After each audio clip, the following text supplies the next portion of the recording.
So first of all, the question about low self-esteem, it is low self-worth, how to overcome that. First one has to look at the cause of the disease. Now I'm just talking out of Ayurveda. Okay, something in the chat here. Yeah, you can hear me, very good. Yeah, so we got only one question for a topic actually in our on our YouTube channel, but of course it's just two days since I posted there in our messages. So now you're all aware. You can just go there and post all your questions or topics that you like to have covered in the future sessions. Every Tuesday we're going to have that. And still now you can do actually live. You can just go in the chat box and write if you have any questions or topics you want to have discussed. So we do this as a service to the community. Hope you will like it or take advantage of it. So it will bless us all to have a good discussion on different points. So basically we'll just take this question then, which we got. I'll actually copy paste it, and we will see if we get any wiser on that. Let's see. So here's the question. How to overcome low self-worth. Okay, let's see. Now YouTube started lagging again. Just give me a second, I'll get it to a quicker again. Okay, so how to overcome low self-worth. Yeah, so basically, according to Ayurveda, we'll just look at the cause first. So anything we'll answer here will be out from some sources, spiritual, or you can say material, but it will be like from our evidences are from these Sanskrit texts, loosely called the Vedic texts, which makes up Hinduism and Vaishnavism in particular. But here this is going broader than Vaishnavism. Of course, everything is connected to Bhakti Yoga. That's how we are discussing everything inside the framework of Bhakti Yoga. We'll also do today. So we'll also talk about this question according to Bhakti Yoga specifically. But first we'll just talk about it generally. So generally, it's said in Ayurveda that low self-worth or low self-esteem, it's caused by some problems from the past. Okay, it may be happening in the childhood, traumatic experiences, being badly treated. So many different events happening before may have contributed to feel low self-worth. And another thing is then the physical side, which Ayurveda, of course, is focusing very much on, since it's health science, and also the mental side. But first, actually, the physical side starts. And that is improper, taking care of the body, improper eating, improper resting, improper sleeping. These kind of things, they when things are not going on proper for the body itself, then what's happening is that one can get something called vata kopa. It's called imbalance in the vata element. So basically, it's said that that this kind of you can say mental disease, to have low self-esteem, is caused by vata imbalance. So you have three humors in the body. It's kapha, pitta, and vata.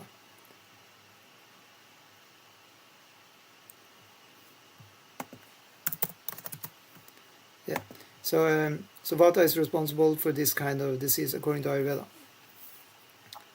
Yeah. Yeah. Okay, you'll join the convo. Super. Yeah, I would be happy to. But you know the Vedic literature much better than I do. So it would be hard for me to comment on self-esteem in terms of... No, you can talk out from your... Yeah, you talk from your own experience. That's just as valuable. Yeah, of course. Yeah, because it's something I felt myself. I'm actually right now looking at the book from Kirkenes West, right? Yeah. And there's something I can try to translate here, if that's okay. Let me just see here 1 second. I'm sorry. Well, basically, it's about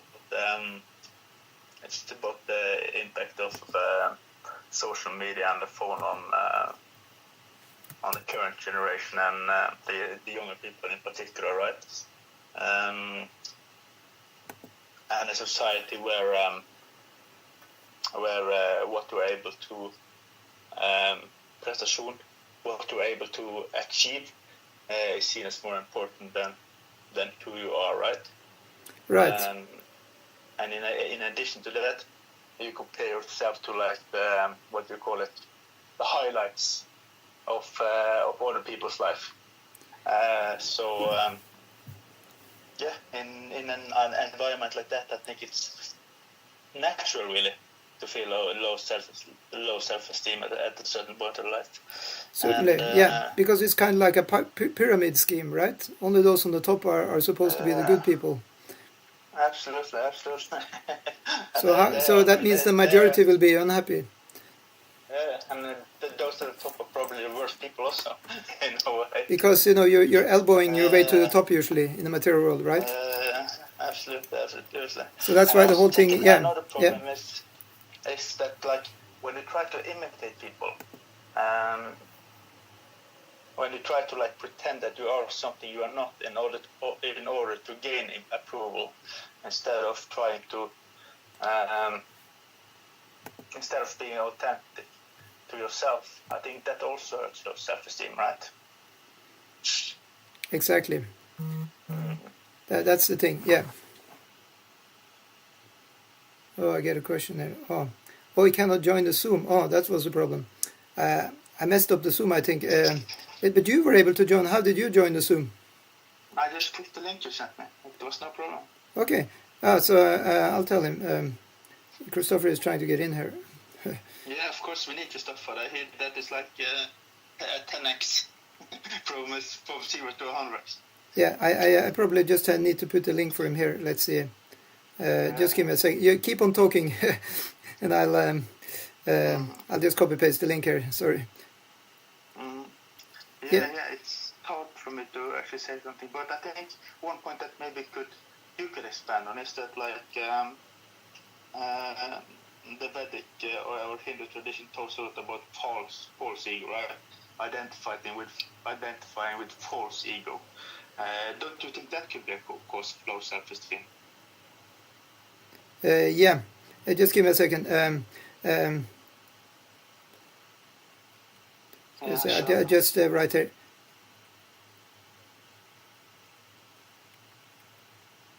Okay, sorry. Can you repeat the last part you said? Now I'm back. No, I was just thinking for example, like you're saying personal consciousness, right? It's about you are not the body, right? Yeah. You are like what do you call it? Being, the soul. Yeah. Is that fair? Yeah, right. Yeah. So if you identify with the being part of yourself, I think it's really hard to have low self-esteem. But if you identify with the not you, like your work or your looks, yeah, or your nationality. Certainly, it comes easier when you get spiritual knowledge to have better self-esteem, because as you said, one doesn't identify with the body or the mind or the ego. So we usually say in our Power Lord, we say then you can transcend the issue. I can believe that. Yeah. So usually you can say just to have that clear. Okay, everybody is getting it into the mind. Even transcendentalists or people who have a lot of spiritual realization or knowledge, they can. I'll just have to tell them here.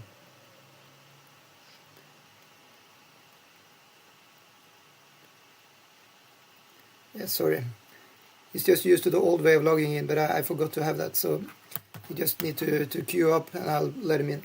Okay, so sorry. Yeah, so the point is that things are coming into the mind, but when you have some spiritual, realization, then you know that it's not you. Like that. So in that way, one can actually just transcend it. One can understand this is not me, and in that way you can tolerate much more. You can tolerate pain in the body and the mind also, actually. So that's one thing. But of course, still, although we are so-called transcendentalists, we are making our best effort to keep the body and mind in healthy order. Yeah, of course. So yeah. I don't see any contradiction between that, but not at all. No, I agree. Yeah, so now Chris is with us. Yeah, perfect. Thank you, Christopher, for joining us. Yeah, so we're discussing the first question that we got, and the only question actually we got on our YouTube channel, and that was how to overcome low self-worth. So I started presenting that that first we look at this more generally, out from Ayurveda and things like that, how you can look at this case and how to overcome it. And then later on we will talk about it from the Bhakti Yoga perspective. Because this is in many ways just a general question. The question in itself is not intrinsically linked to Bhakti Yoga. But the topic of today's Q&A is that it's regarding Bhakti Yoga. So in that way we're going to somehow or other make it full circle with that also. But first of all, I just wanted to say that it's a feature of tamoguna, or the mode of ignorance, to be diseased in itself, mentally or bodily. That means there is a lack of knowledge. One has contacted, you can say, lower modes of nature, knowingly or unknowingly, and thus one will be afflicted for some time. One will definitely be afflicted for some time. It's the same as if you get in contact with some alcohol or something, some lower substance, it will afflict our mind like that. But then after some time it will rub off. So similarly, when we have come in contact with some bad people, you can say, or some bad, substance, whatever it is, and that's technically called in Ayurveda asat mindra samyogam. Some asat contact, some bad contact. It can be bad sound we heard, bad something we saw something bad, we smelled something bad, or we tasted something bad. So everything is connected to how we actually feel afterwards. So basically, we will not feel very good in our body. And that, according to Ayurveda, then it will gradually, if we don't get rid of our bad bodily feeling, it will go further deeper into our body and then transfer into the nervous system to our mind. So it will actually, it will start in the gross body, and usually it starts with digestion. And we cannot digest properly, we'll feel bad, then gradually in the whole body. It's like a cancer just spreading, the badness. Absolutely, and it's also like a feedback, because like when you are unhealthy, and then you also, as you say, you get sick in the soul, not the soul maybe, but in the mind maybe. Yeah. And then you are also more prone to continue those behaviors. Exactly, right? It's a what you call this is a vicious circle. Yeah. It kind of drags one down, So one has to pull oneself out of that, and needless to say, good friends are very, very welcome here. If you surround ourselves with good friends, people who are actually well-wishers, then we can relatively easily come out of a bad loop. But the bad thing is, if you actually have bad company, then we can even become sick, even if we were healthy at onset. Yes, Christopher. This good company is rare to come by, right? What's that? It's rare to have such good company like that, yeah. Or are we given the company that we are needed in a particular time by that mind? This is a good point. It's actually rare, so that's why we have to take help now. Now we're going to the Bhakti point. We have to take help from God directly, and that we can do by chanting His holy names, such as Krishna, Rama, Govinda. Simply by that, we'll actually get help, divine help. I think for me also, I have lots of help with prayer, actually. Yeah, who do you pray to? Oh, Krishna, of course. Very good, yeah. Prayers, How do you think prayer will, how do you think prayer can help with self-esteem? Well, it's also a mantra, to attach the mind to Krishna somehow. So I think actually attaching the mind to the super soul within. Yeah, there are two things really. It was good you asked that, Matthias. There are two things. One is just, you can say more mechanically, just chant the mantra, repeat and repeat. That's like having soap and rubbing it in our heart and mind. So all these tamaguna, all these depressive, destructive thoughts will actually disappear gradually by just keeping on doing that. And another one is actually to personally just start to pray. And then actually both of them are just as effective if you do them properly. But time, we need to be patient, and we need to have some faith. So we need to hang in there, Yeah. Like, of course, I am not going to sit there and pretend like I'm Dalai Lama because I'm the furthest thing from him. But the more connected I get to, like, whatever you call it, the divine Krishna, call it what you want, the more I progress, the less I worry about, like, yeah, exactly. Stupid stuff. It doesn't matter to the same degree. Yeah, well said. That's the point of transcendence, because you kind of rest in, not just kind of, you actually rest in the spirit. It's called Daivi Prakritim Ashritaha. So that's the main thing. I'll actually write that here, because that's kind of the real solution, you can say, in that way. Daivim Prakritim Ashritaha. So this is from Bhagavad Gita.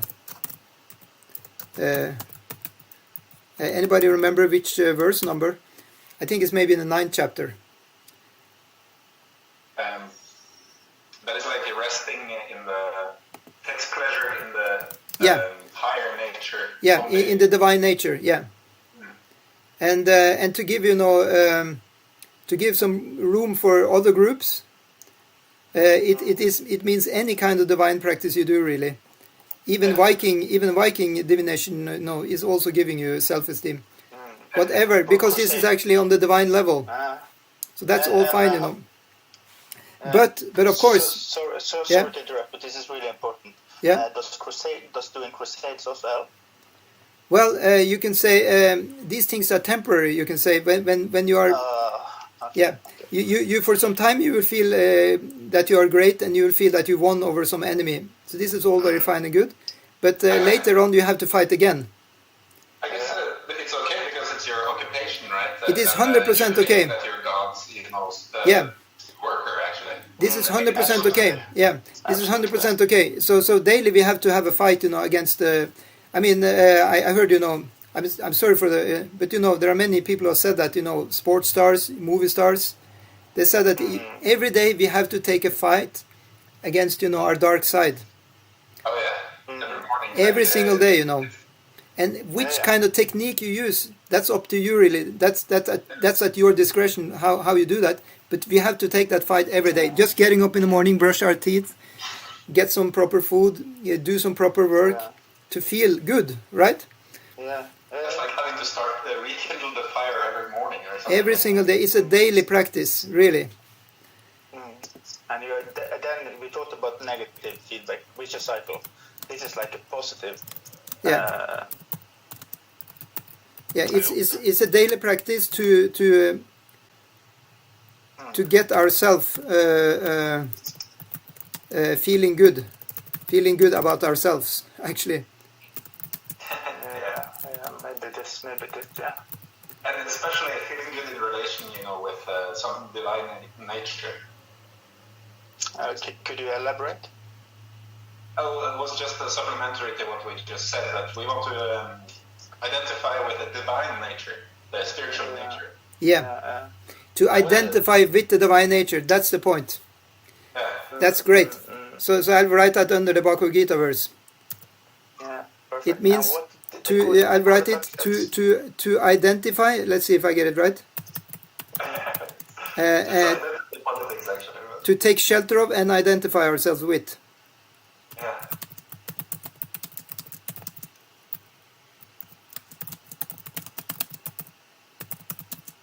Because the spiritual nature is transcendental. Exactly. Yeah, we had a visit last week from a speaker, and he said there were 3 words. I don't remember the Sanskrit, but I think it was like eternal, blissful, and Joyful. Yeah. Eternal, joyful, and full of knowledge. Yes. Probably. Exactly. Eternal, joyful, and full of knowledge. What is that? What is that characteristic of? It's a real ego. the true self. Yeah, the real ego, exactly. It's the soul. It's actually the soul. In some senses, we say it's beyond the ego. In any case, beyond the ego as we know it here. But basically, it is a resting place, a permanent resting place for the soul. So there we can go and recharge ourselves. That's the idea. Yeah. So, for example, it's said about Lord Shiva that he's in the material world, but he's actually an expansion of Krishna. But he is also getting affected by whatever goes on here. He also can be angry or like that, but it's just staying for a short time, very short time, and then it's out again because of his strong yoga practice. So one of the you can say physical things Ayurveda asks us to do is of course yoga practice. It really helps a lot. I mean, now I'm doing myself, and don't get me wrong, I'm no yoga expert by any definition of the term.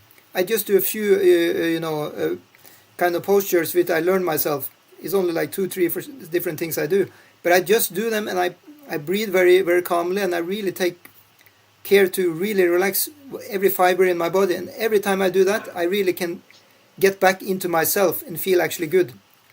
It actually really works amazingly good, these yoga practices. I agree.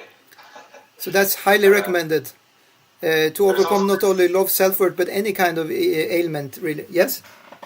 There's also this other yoga. It's like somehow mental yoga. I don't know how to explain it, but like you can actually visualize doing these postures, and you can also receive benefit without actually doing any posture.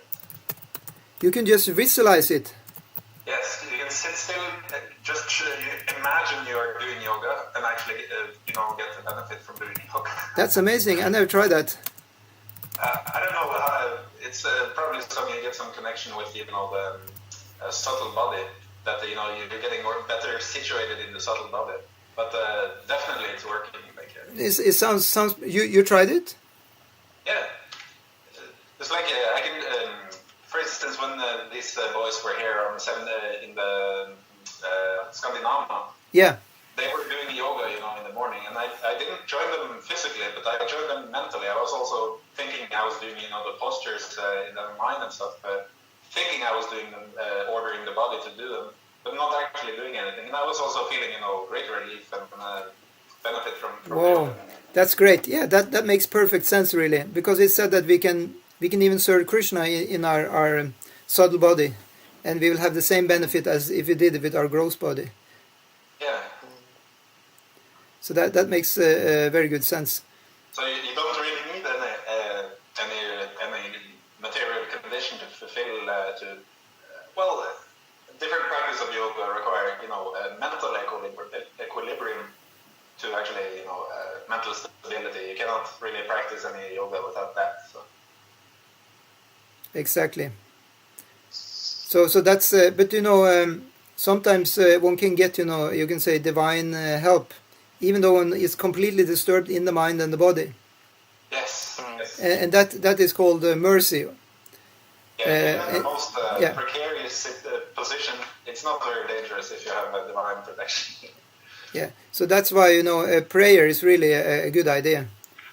And prayer or chanting. I mean, it's said also in Ayurveda, actually, because Ayurveda is covering fully the spiritual strata as well. So they say that for example, the name Rama is very good for driving away, evil stuff or ghosts. Yeah. It's actually very funny. I don't know if while chanting, this mantra 16 rounds, you probably noticed how the mind is acting on the subtle platform while chanting, right? Like what you're experiencing when chanting the specific name of Krishna and Hari and Rama, Yeah. So there's definitely spiritual variety there. Yeah. Do you feel like difference for each word you chant? There's a spiritual variety, yes. Yeah. Could you? Well, each person has its own association with each specific word. I got you. It's individual. It's really individual, sir, because... Also, I guess there are teachings that we say, are usually the same for everyone. Like Rama is the pleasure potency, and Hari is like the internal potency, and Krishna is the all-attractive feature. This is a general idea. But of course, how one experiences how this is true is different. It's perceptible. Yeah.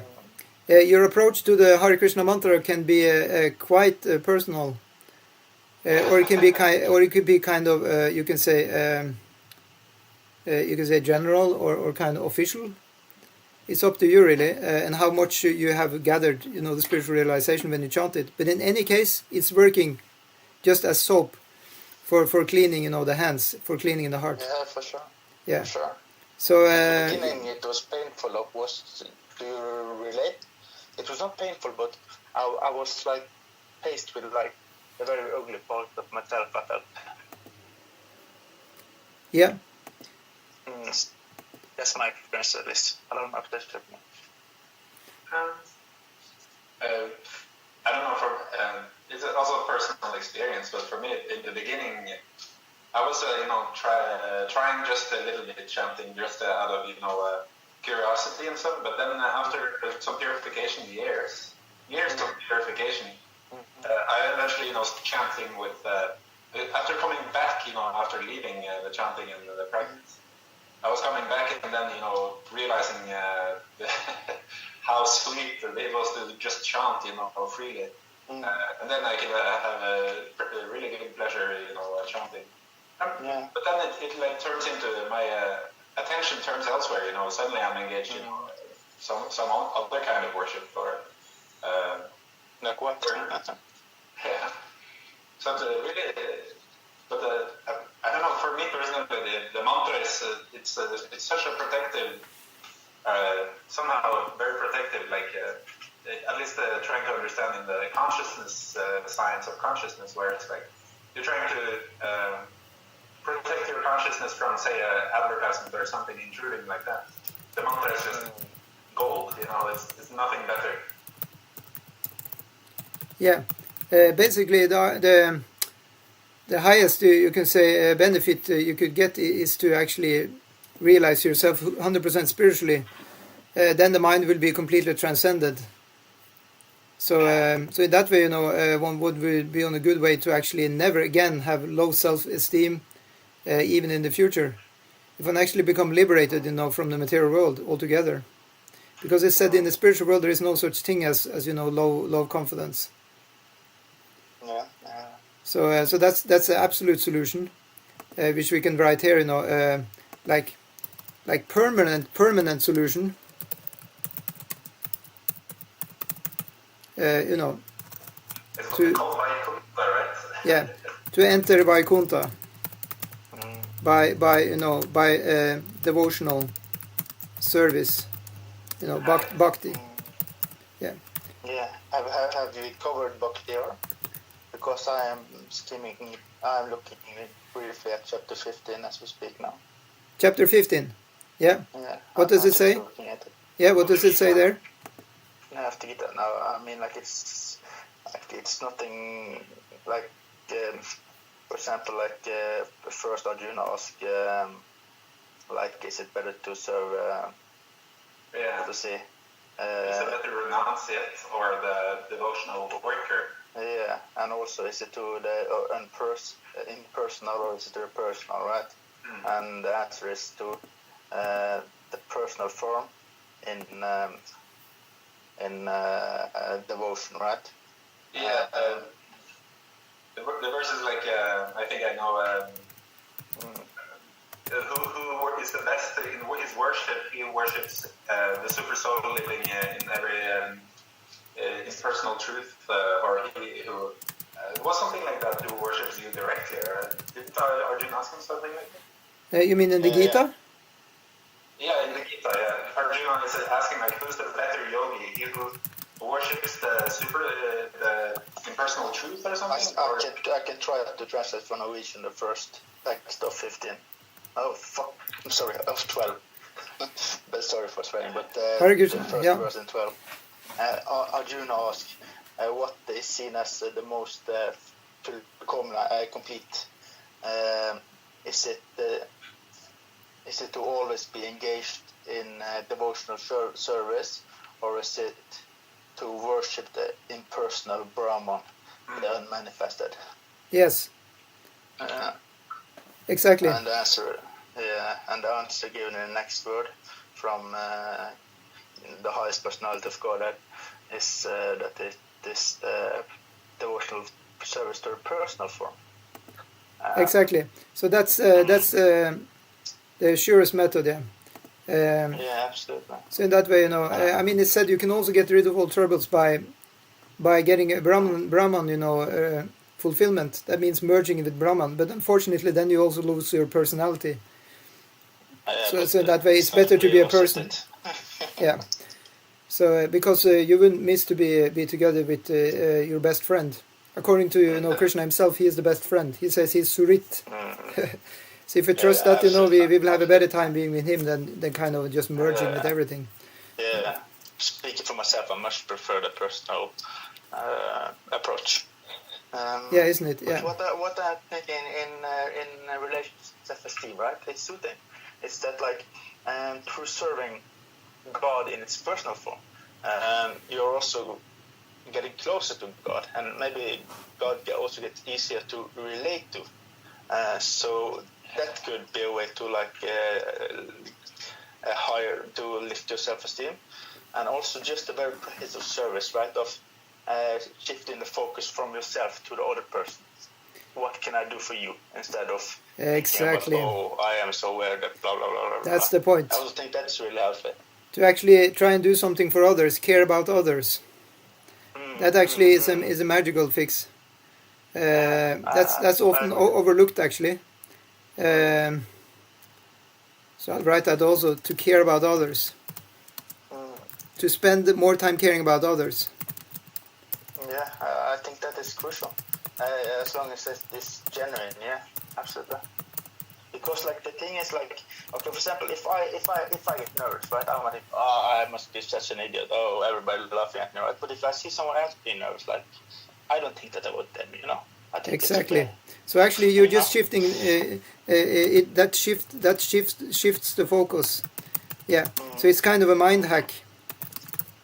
Because so in any capacity really, one should just care about somebody else.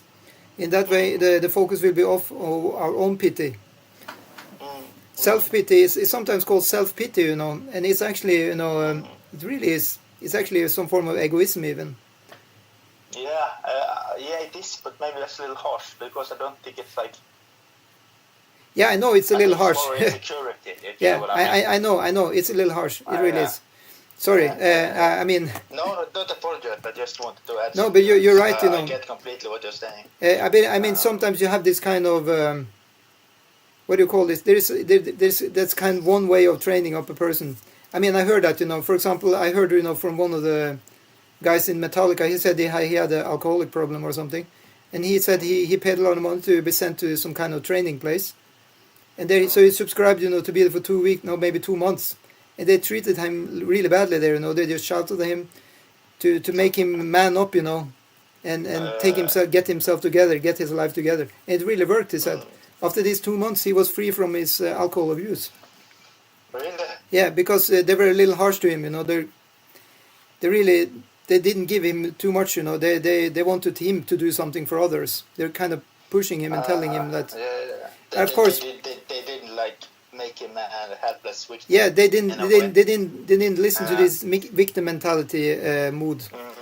Because usually, I'm sorry to say, but usually it is that we have kind of gotten into that loop of victim mentality thinking, that we are the victim. Yeah, absolutely. And the mentality, it's extremely powerful. Maybe even everything. Yeah. And it's very destructive, unfortunately. Absolutely. So basically, thinking is really constructive if you have the right mentality. Yeah. So to be constructive, one can think according to our lines, in the Gita and stuff like that. It is that whatever happens to us, we deserve it because it's our karma. Okay. So in order to get rid of our karmic reaction, we should just tolerate and move on. So no blaming nobody. We just continue and just do our thing and get better at whatever we're doing. In that way, we'll be off the hook pretty soon, actually. Not dwelling on the past. Yeah. That's actually very, very powerful. Not dwelling on the past, but move forward. But really take care of ourselves. Take care of our body. Take care of our diet. Make sure we do a good day's job every day, that we feel we're worth something. Yeah. You're right, but I think there's something also, because the Transcendence mental position, you know, this is beyond the past and future and all this. And certainly, yeah. I think I kind of disagree. I agree with Christopher, because like, if you need to like prove your worth by, look, I'm working out. Look, I got big muscle. Oh, I done this and that and that and that and that, and I can afford expensive. Or maybe I'm exaggerating your point. Sorry, but if you constantly need to prove that you're worth something, then maybe we really don't feel. No, it's a balance. It's a balance, but still it's valid, because look at the Bhagavad Gita. Arjuna was down in the beginning, 2nd chapter, right? He was down. He put down his bow. He wasn't inspired to fight, right? Krishna is manning him up. He says, Shudra Daur Balam Na Arya Jushtam. He says, you are now weak in the heart. This is not fitting for Arya, for a warrior. He's chastising him. He says, man up. Come on. Don't be such a sissy. So in that way, it's also good. From the material point of view, one has to get one's act together, and then after that you can transcend. And then everything is all well. But still, from the material point of view, we need to do something, actually. And I know it's material. We all agree about that. It is material. But still, it's actually important, because without doing that kind of adjustment, we can never really get ourselves up from the lower, stages. It's just an adjustment. It's not that. It's not all in all. We all agree about that. It is balance. I agree with you. It's not that, okay, you do a good day's work and now your ego is boasting out and now I'm so good. No, you just feel good with yourself because you did a proper work. That's just natural, just like you eat a nourishing, healthy meal. You feel good. It's not all in all, it's not spiritual, but it's a good foundation. Yeah, because it's sattva-gun. Yeah. I'm sorry. Sattva-gun is mode of goodness. It's always a good foundation for doing any spiritual practice, such as japa, prayers, standing on the head in yoga and stuff like that. Do you think it makes a big difference whether you are whether the motivation comes from within or if it comes from without? Yeah. The one whose happiness is within, who's always dwelling within, and working for the. This is how Krishna explains it, right? He also always says that he is self-realized, always is joyful because of internal. He sees what is on the inside, and he rejoices by seeing, the higher nature. Yeah, very good. So in that way, transcendentalists who say that. I've heard them say that the soul, is immeasurably rich. It says just by its nature, it's this Satchitananda features. Yeah. But, they say it like it's. It's rich. It's called everything you ever wanted. You already own. Yeah, it's called Daivi Sampat. They're called assets, divine assets. So they're already there. So it said, and now I'm just going to do a little bit of, promotion. So it said, if you go to the spiritual world, if you take the risk, to practice Krishna consciousness, then Krishna is making sure you have, your apartment ready, your clothes will be there, your vehicle will be there, your wife, your children, your whole family, or opposite, your husband will be there. So in that way, everything will be ready for you, and you just need to go all the way, and then you will be very good taken care of there. All these pleasures are already present in the soul. Exactly. So you will have good eating. You will have good housing. Everything will be there. Whatever you need to be physically and mentally happy. Krishna is covering all of it. He's paying the bills. Yeah. Yeah. So you will get that if you do it. But if you do Krishna consciousness or practice with the intention that it will give you a car, it's probably the one type, will it? No, it's okay. Actually, I'll say that we all start on that level. It's called Sakama Bhakti Yoga. So, usually we come from the gutter and then we start practicing Bhakti Yoga. So, of course, we will have material desires the moment we start. So then our first practice will always be on that level of Sakama Bhakti Yoga. So that we'll practice and we will still have some material desires lingering. And we will sometimes, very often actually do our practice because we think then people will like us or, we will achieve something, we'll have better mental health or whatever. And that way we will practice with that goal in front of us. And that's very good. That's completely bona fide and appreciated. Much later, we will actually get a taste for the whole name itself. We will actually start liking hearing about Krishna like that. And then this material, goals will come a little bit in the background. And sometimes we'll even practice just for the sake of enjoying, the spiritual stuff. Yes? This is maybe unrelated, or it's always related, but it's something I'm thinking about, a little bit, especially recently. Is that I want to make Krishna consciousness available to anyone. It's not like we need to be Brahmin or we need to be Sattvist or anything like that. It's simply, you can worship in any manner that you find, was the most pleasurable. It's simply like that.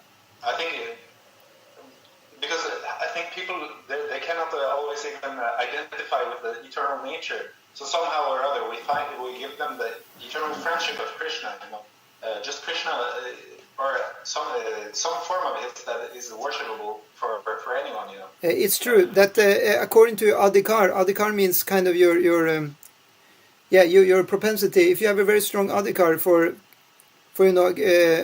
approaching Krishna in the spontaneous platform, it's actually allowed. But we usually don't talk about that in Iskcon. But it's actually allowed. Most people, they practice by rules and regulation, Vaidhi sadhana, and they have to follow strictly, this or that rule just to keep themselves in check. But one can also actually approach directly. But then we will go on the friendship platform and higher than that. But it's said that is actually very, very difficult. Acharyas has warned, actually, it's very difficult. You have to really hang in there because you're going to be tested about your sincerity. But it's definitely possible. It will be more of a roller coaster ride. So it's only for the most, bold people. But it's possible, actually. It's such a difficult thing, this, to make a general solution for everyone's spiritual practice. No, it's not possible. It's not possible. It's just in general, everybody is told, here is the protocol, just follow that and you'll be fine. But gradually, people will find out, I like this a little bit more, this, and that's natural. Yeah. This is just like the blueprint. People in this age, we are so disinterested in, spiritual practice. We don't even care for anything eternal. We think that happiness is unobtainable. We think, after death, everything is finished. It's very abominable mental state. We have no power. Yeah, so that's why everybody is just, asked to chant Hare Krishna and take Krishna Prasadam and be happy. Very simple. A lot of people cannot even do that. They simply, we need to actually get out there, just give Krishna directly on the silver plate, Yeah, that's the point. So you can just chant Hare Krishna. You can, everybody, that's also a thing you do according to your means and your own self. Somebody that likes to run out in the street and sing in the Harinam, or somebody likes to push the books. Somebody likes to have, do some preaching on the YouTube. Somebody likes to write a book. Somebody likes to do something. Just do a good job. Be a nice person in the workplace. Just to show a good example. And then people are, oh, you're Hare Krishna. Oh, I'm going to join you guys. Because you are so nice. Everybody has their own way. And actually preaching is also, that's also just a side effect. The main thing is that we ourselves, we just like this stuff. And we are, progressing. Anyway, so the thing is, it's actually supposed to be universal, this process. Everybody can enter from whichever vantage point they have. But once they're in, you can say there will be some kind of protocol or something, because everybody has to relate to something in order to progress. If there is nothing, if it's just air, how can we progress at all? So we are given Hare Krishna mantra, we're given, maybe you should offer your food. Maybe you should listen to the Krishna Katha, maybe Bhagavatam, Bhagavad Gita, or do you find some other obscure book about Krishna? Go ahead, read that. Just do something, right? It's an activity. So to be on the meditative state and actually do nothing and just sit there and enlighten yourself, then you have to have some proper, practice from before, I guess, or from a previous life, to just enjoy the mellows of transcendence. Already performed, an infinite timeline of this practice. Yeah, if you chant Hare Krishna, yeah. What is actually going on in the specific lila that is taking place on the planet right now? Well, not all souls seem to be that enlightened, so they probably have to experience a lot more. We are all the parts and parcels of God, and we all have our own particular understanding that is that, because after you're getting blasted, like we say, we get blasted by the teacher that your practice, you're practicing this way and that way, and you're so fallen, only sinful activity, all this. But who is it who's dwelling within, who's like licking the wounds of this person after being blasted completely by the the guru or whoever is giving instruction. It's the super soul, of course, who's developing them and hating them and loving them like that. Yeah. I mean, it's definitely some kind of upbringing. It's like a father bringing up the son. Sometimes he's blasting the son, sometimes he's patting the son on the head and giving him a carrot. But actually, the father who's blasting his son is actually passionate. He's not necessarily, actually. He's compassionate. Yeah, he's doing it out of compassion because he cares. Yeah. He says the son is going. Compassion is one thing, but he's doing it out of passion. But not always. He's doing it out of goodness also. The son doesn't know where to go. He's in ignorance, so he wants to touch the fiery plate where you're cooking, and it's going to burn himself, so you're chastising him, don't go there, stay away. And the son starts crying because he doesn't understand, but the father actually is only his well-wisher, but the son is misunderstanding because he's still not very knowledgeable. At least the vision I have of the super soul and the Krishna as God, the developer of everyone, as also the whole attractive teacher. I mean, of course, yes, he's always giving instruction how to act, what not to do, but he's also giving you the freedom for us to make mistakes.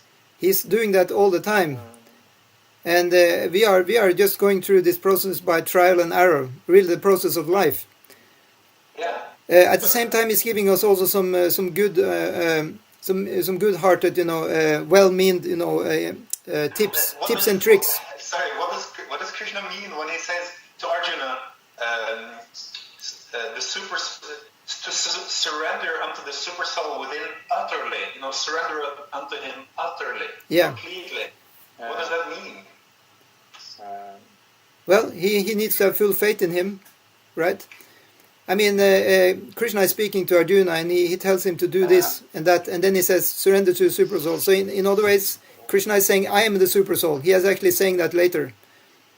Yeah, but there's in this specific verse, it's like at least this specific verse spoke to me very strongly. That we maybe need to pull it up and to actually have the full context on it. Could I give it a try? Yeah, yeah, you could do. I remember last week, right? Sorry, I'm just with it. No. I think I got it. Krishna, right? He is part of everybody's heart, right? And let me try to connect my thoughts here. I think I blanked out. Sorry. It's okay. So the basic thing is, Krishna is telling us stuff in the Bhagavad Gita, and that's going to inspire us to take some, wise choices in life, right? So, so in that way, he's kind of holding us in the hand, through life, by us reading Gita or reading some other things he's saying. In that way, he's our friend. He really is, and he's as Christopher said, he's the super soul, so he's always available, for consultation. And then he's saying other places that he's coming also outside as the guru. So there is also available. You can send an email to your guru or have a Zoom chat with him or whatever. So in that way, we're getting help from externally and internally. And from the books. So that's Guru, that's, the Shastra, and also Paramatma. So in that way, we can figure out, what to do. So, basically we're completely, moving through the life, by getting some good instructions here and there, and also to figure out ourselves by our own intelligence what to do. So obviously that's going to help overcome our low self-worth if you just continue tracking. We need to have, initially you need to have faith. Actually, you need to follow this system, Bhakti Yoga, and I guarantee you your low self-worth will really go out the window. But we really needs to just hang in there because it's going to be tested, our faith. That's guaranteed. It's going to be tested. But this is just like an exam. On an exam, things seem very heavy and like that. But once we have gotten through the exam, we will be on the next level. Just like a computer game, in the end of the computer game, you meet the big boss. And then once you have win over the big boss, then you are on level 2 and then level 3 and so on. Is there any other questions? Can we have another topic now? I feel we talked about this. Actually, we should actually round off. Actually, we've been talking for 1 hour, but we'll continue tomorrow. Actually, no, actually tomorrow we have a break. Next time is Friday. Then we are going back to the Bhakti Rasamrita Sin. We have started the Nectar of Devotion classes. So that's going to be from 6 to 8 o'clock on the Friday. Is okay? Yeah, for sure. I love this. Super duper. And keep all your questions ready now for next Q&A. You can post them, on our YouTube page where I put out in the discussion there. You can just post them there, or you can send them to me. Yeah. Sorry, are you leaving, Amogha-drikk? Do you have something to do? Yeah. We're leaving now because our time is up. We're just going to run this Q&A for like 1 hour. Actually, if you have any last thing, we can have 5-10 minutes more. I thought we had the time on our side. Yeah. Because I started a little bit too late. I was supposed to be finished, earlier today. We are eternal, Yeah. Yeah, exactly. So we shouldn't be in a hurry, especially on the Sanatana Dharma subject. Come on, it's Krishna, Papu. You can't... Yeah, so good. So please, what is the topic then? New topic, please. Is this actually seeing, in the vision by which one sees the world? Krishna was referring to, I guess because there's this seeing in one soul, in one body, there's one, practitioner, and he's correct in his practice, and in another soul, he's not correct in his practice. This is actually, maybe a passionate understanding or vision. And even maybe worse is seeing, there's only one way of bhakti and that's nothing else. That is actually, the ignorant vision. And saying that, there's one kind of work that is all in all and that's, finished. I think just patting your cat or smiling to your neighbor is bhakti, really, to me. Yeah, it is. But one who is in knowledge is always better, right? One who is in knowledge of what? I guess because, just wanting to please your neighbor just in a loving affair doesn't have to be very, very expensive. But, smiling to the neighbor, and wanting to please your fellow souls living with you, that's a very nice thing, I think. And also recognizing them as recognizing the Krishna inside them. Yes, that is also, that's the true mystic.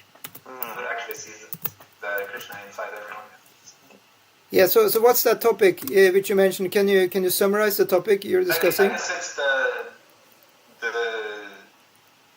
how the conditioned soul sees the different living entities. Okay, very interesting. Okay, how the or unconditioned, I guess, but how by what vision one sees the world. Krishna explains it. Is it in the 18th chapter that it's one who sees the same spiritual nature in every same nature present in every living entity, sees it in the goodness and so that's is it knowledge in goodness or is understanding in goodness? Do you remember? I think it's understanding, right? It's knowledge. Knowledge and goodness, yeah. Very good. So that's from the Bhagavatam. And I'm just also drawing this to our own practice because I don't know, because I also want to say that it's not always so clear to understand who is perfectly practicing and who is not. But actually thinking that someone is practicing perfectly and others are not practicing perfectly, this is a passionate understanding. Absolutely. That's very interesting, that's very interesting because we were asked to have viveka, discrimination. We were looking, to good association and stuff like that. But on the other side, that is already in the mode of passion, because in the mode of goodness, you see everybody equally in God's eye. Exactly. Yeah. He also says, Krishna says he is the most perfect. Yeah, exactly. He's everyone practicing in their own, Yeah. you know. So in that way, it's a good point, Christopher. Because when we're discussing this, who is better, then we're stuck in this loop of Rajaguna. That's a nice. Naturally, Arjuna was inquiring about this. So we will never get out of this Rajaguna if you just keep on, inside that loop. Yeah, that's true. Yeah. So I guess that is transcending is also, giving the benefit to everyone. Is also transcendence. Yeah, very good. Every soul has this quality. Always, they are always engaged in perfect devotional service. And do you remember the topic of discussion of self-esteem? Think about the implication of that, right? If you start thinking, I'm better than you overestimate stuff like that. If you start ranking yourself, right? Of course your self-esteem is going to be horrible. Yeah. Right? Everyone wants to be, strong and popular. Yeah, so that brings us back to what you mentioned actually earlier, Matthias. You said in the very beginning about this social media, because that's extremely passionate. So there, everybody's ranking, how many likes they get, how many, views they're getting, and how good they're looking. It's designed that way for sure. It's designed for that, exactly. So everybody just caught in that loop forever.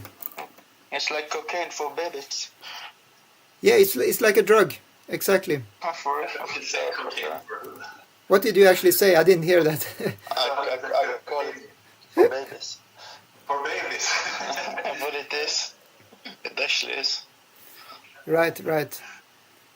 So can we agree then that passion is like cocaine for babies? That's what you said? I'll not write that, but passion is like... Social media was cocaine for babies. Yeah. Cocaine is passion for everyone, I write passion is like a drug, right? Passion is like a drug. Yeah, that's fine. Full of, yeah. It's very flickering and it's not, steady. He's all over the place and he's very violent, being, active, very active. It's like fire. Yeah, just like fire, yeah. Yeah, very good. But sometimes he also becomes, lamenting and thinking, I shouldn't have known this. Yeah, it's very great ups and downs. It's very dramatic, passion. I should have done this. Yeah, and then of course all the wars are started there, Once ego is hurt, one is attacking somebody else. That's all in the mode of passion. It may be, but also it's greed is also, and lust is also this that triggers war. But that's also isn't it? Greed and lust. Yeah, greed and lust is also, products of the mode of passion. Yeah. Actually, Krishna, he blames everything on lust, actually. Yeah. Like sexual lust. It is, Arjuna is like, what is impelling people to commit sinful, even though, thinking otherwise it's not so very smart. As Krishna is like, it's lust only, born of the mode of passion. Yeah. So greed and lust are products of passion which can lead to war. Yeah. Of course, there's different things.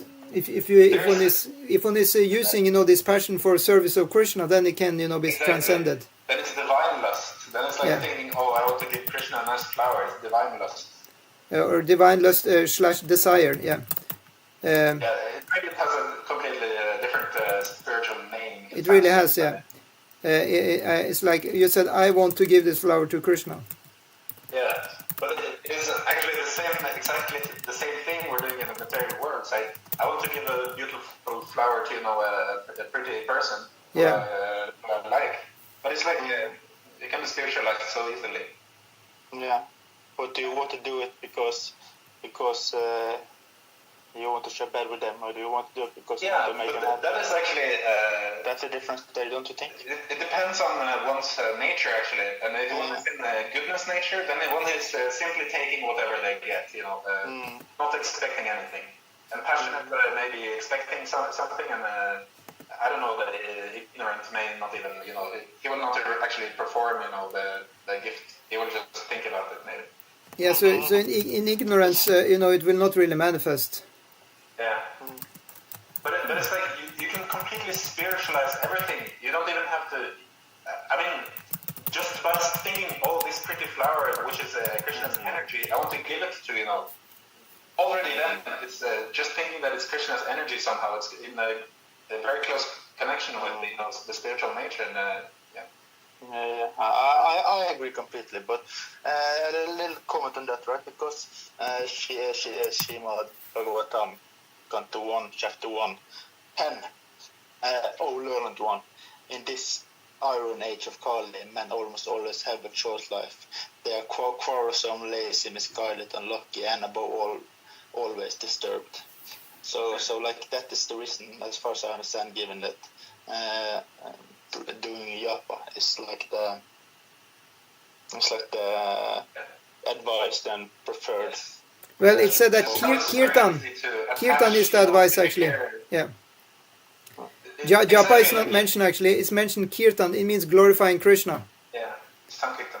There is a difference actually. This sitting of doing japa, it's one of the practices, and of course it's good, and it's beneficial. But actually, the main practice is just kirtan, chanting the holy names together, and that's actually different from japa. But anyhow, the point is there. We can understand it, practically. That say we have a bad day or something, and we tune on the radio or we put on a favorite song or something. Immediately, you get pulled away from your situation. You get pulled into a happy atmosphere.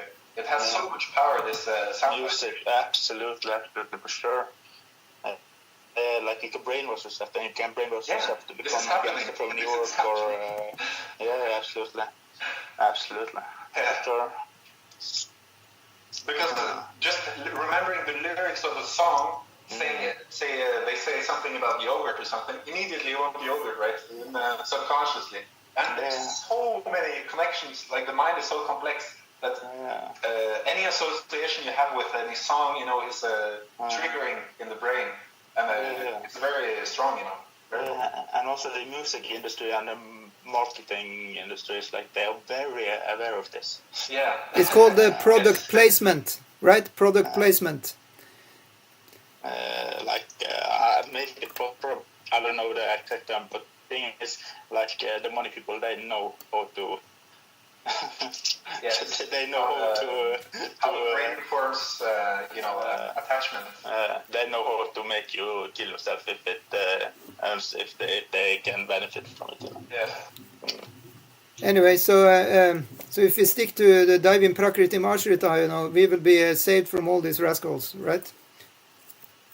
They're actually also performed in their devotional work. Well, actually, they do indirectly, because we are in the Kali Yuga, and Kali Yuga is supposed to be like that. I just gave earlier. I gave them the blessing. I gave a blessing to everyone, but they're actually engaged in the devotional service always. Yeah, that's the vision of a Paramahamsa.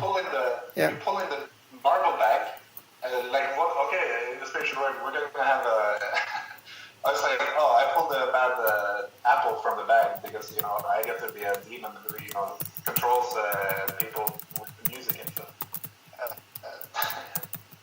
But it's like also given an opportunity for the devotees, I guess, to be like, we are better than the demons because we're not practicing, this evil and malicious thing. So the devotees will be congregating, yeah, exactly. And then, it will be nasor chatina kangshati. One will not feel sad about nothing and not hanker for nothing. One will simply just chant and be happy without any issues with nobody. Everyone is his friend, even his enemy, it sees as a very dear friend. That's the point. So that's the perfection of yoga. That's the vision of the Paramahamsa. Everybody's just doing devotional service, and he will think, I'm the only one who doesn't. It's actually said the humility is so big. That's really funny, actually. But like I suggesting that even if I take a knife and just go out and torture a rabbit, I'm doing devotional service. Well, that sounds like tamoguna to me, though. Yeah, for sure. I'm just trying to have a thought experiment with Christopher. It's okay. I think it's good that you give a little extreme example just because, it's so profound that we think, how can this be a devotional service, But we have to... immediately, I think, to make it personal, we have to look at the specific relationship between this person who is doing this to this rabbit and the rabbit also, because there's a relationship going on. Well, you see from the vision of the Mahabhagavat or the Paramahamsa, then everything is all good and dandy. But actually it's not. He's just in trance, you see, because this destructive stuff is done by Lord Shiva. So it's destroying the world. So I mean, of course, it's not upbringing. I mean, it's not what you call uplifting to anybody. That people are destroying others. You said earlier, Krishna, Shiva is the incarnation of Krishna. Like we cannot blaspheme.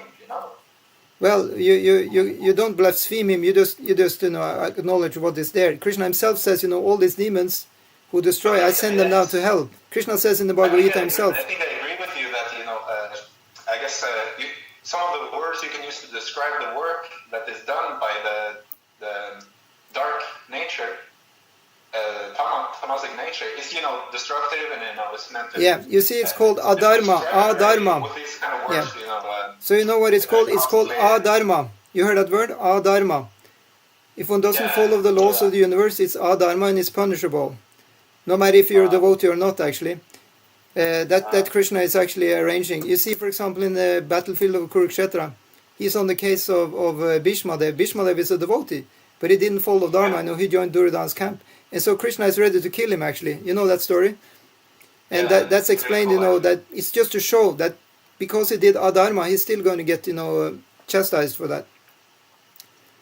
So there is a difference between the soul, which is always a devotee, as we say, and the actual stuff we're doing here in the material world. What we do here is actually getting reactions. Yeah, but we are also hankering after these reactions, So to actually be chastised, severely chastised by Shiva, people are aspiring after this, They're performing austerities to actually achieve this chastisement. Well, maybe some Shiva bhaktas, they actually enjoy that. Yeah, because it's actually, it's very easy to actually understand them, because everything is actually part of Krishna's divine, creation. Yeah, for sure. Everything is meant for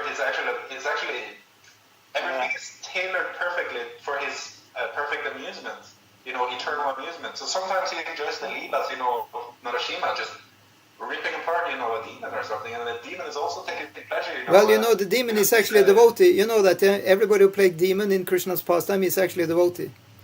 Yeah. Because he doesn't deal with actual atheists. He doesn't touch them. Yeah. So I guess we can also go further and claim, that what is actually quoting Krishna, I thought, from the Gita, is that everyone is always, a devotee. Everyone is actually a devotee. Yeah, we just need to get it manifested. It's just sometimes we become lamentations, like we start lamenting, thinking that, I'm not a devotee, I was thinking... No, I mean, if you think you're not a devotee... One thing was the solution, and I got some other thing. If you think you're not a devotee, that's actually humility. As I mentioned, the Paramahamsa, he will think everybody else in the whole universe are devotees. They're doing devotional service. I'm the only one who doesn't do anything. I'm not a devotee. Everybody else is a devotee. That's what the Paramahamsa thinks. So that's actually humility. I think that was maybe a little, overly modest, maybe. No, this is the vision of the Paramahamsa, is explained. He's so ecstatic, he thinks everybody else except me. Pride in what they do, maybe, because that can be, it's one who's completely prideless. He will say that I'm not even engaged in devotional service. He's saying that, yeah. But he thinks that everybody else, from the little insect to the great Lord Brahma, they're all doing. What if someone comes along and says, I see you're so perfectly engaged in the Lord's worship? Will he start refusing, say, no, you got it all wrong, you don't understand? Well, sometimes they do. Sometimes they do. No, sometimes Paramahamsas do, because you see, Paramahamsa is not a preacher. He's not preaching to anybody. He's just doing his own bhajan. So he doesn't need to show everything. What is he doing there, having the conversation with this person in the first place? Why is he there for? No, he tries to hide, It's explained, Paramahamsas, they sit by themselves, chanting alone, Why? This is like Mayavadi, No, it's not Mayavadi. It's called, bhajan anandi. They just enjoy their own bhajan.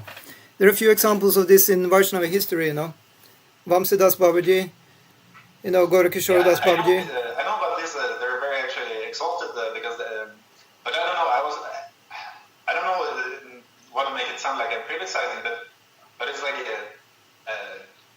evaluating the how logically congruent they are, or logically, what is it, when they have logical,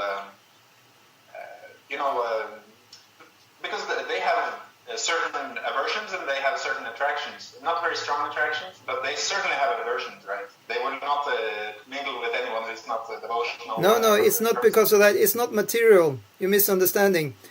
You see, they just want to enjoy the whole name alone. They don't want to be disturbed. That's why they sit alone. Exactly.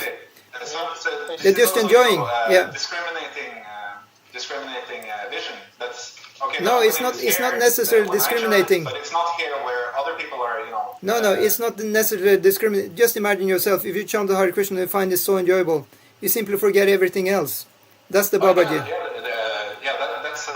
I think that's bliss, right? That's definitely bliss. It's called Anandi. Anandi means bliss, Bhajana Anandi.